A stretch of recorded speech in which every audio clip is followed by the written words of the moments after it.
All right, friends, here we are, Kauffman Stadium in Kansas City.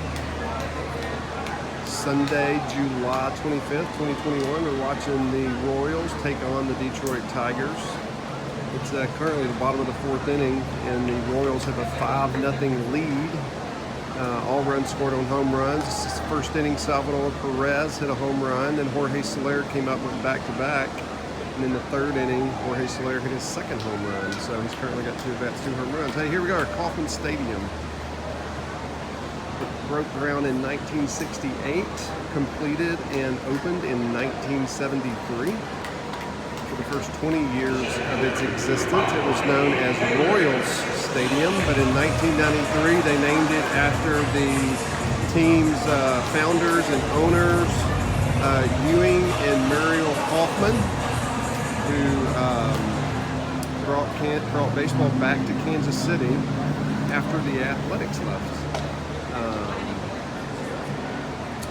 Kauffman Stadium, it's also known as the Cave by a lot of people, and it is the 6th oldest ballpark in Major League Baseball, and it is only the 9th stadium in Major League Baseball that does not have a corporate name, that is after a family name. It's hosted the 1973 and the 2012 All-Star games. So that's pretty unique. It hosted the All-Star game the same year it opened. That never happens now. That never happens now. It's also, Royals have been in 4 World Series since it opened: 1980, 1985, 2014, and 2015.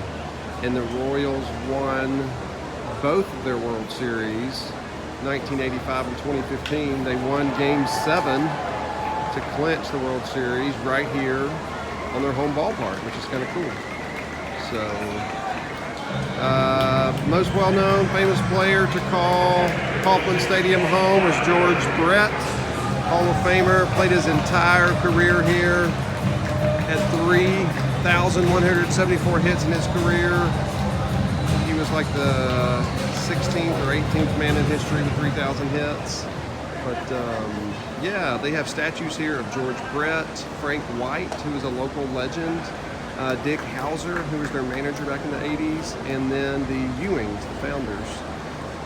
Those statues are all right out here close by the scoreboard. And then right over here in left field is the Royals Hall of Fame, which I just walked through a while ago. It's free, open admission to the Royals Hall of Fame Museum, and it is awesome. It is so incredibly cool. I'm fixing to go back there here in a minute and see what I can check out. They've retired 3 numbers.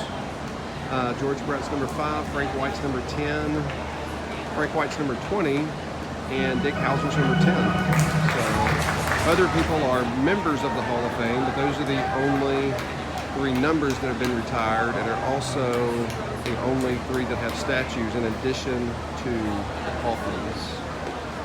So, ballpark capacity after recent construction several years ago when they did some renovations is now only 37,000.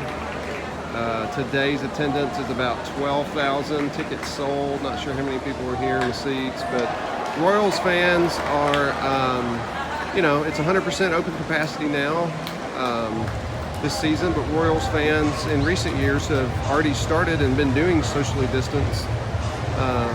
distancing, and they're continuing to do so as they, you know, they don't support their local team a whole lot. They don't have a lot to cheer for, but just it's a great fan base in a small market. And you see number 4 in center field there. This weekend was Alex Gordon weekend. He retired at the end of last season. Alex Gordon spent his entire 14-year career here with the Kansas City Royals. And so they had a ceremony for him on Saturday night. That was really cool. So, all right, I'm going to sign off now. Kauffman Stadium in Kansas City, part of a sports complex with the Kansas City Chiefs Arrowhead Stadium right behind us. So, yeah, come out, get to this ballpark. It's a good one. I've been here once before with my parents for 2 games in 1989. And we sat right down there, and we saw Bo Jackson hit a walk-off home run to win it. right over in left field. It was configured a little differently back then. Hit it in the berm, but I never will forget that. And anyway, all right, here we go. Signing off from Kauffman Stadium. Thanks for watching this Simply a Fan ballpark snapshot. Check out the channel playlist with others. See ya.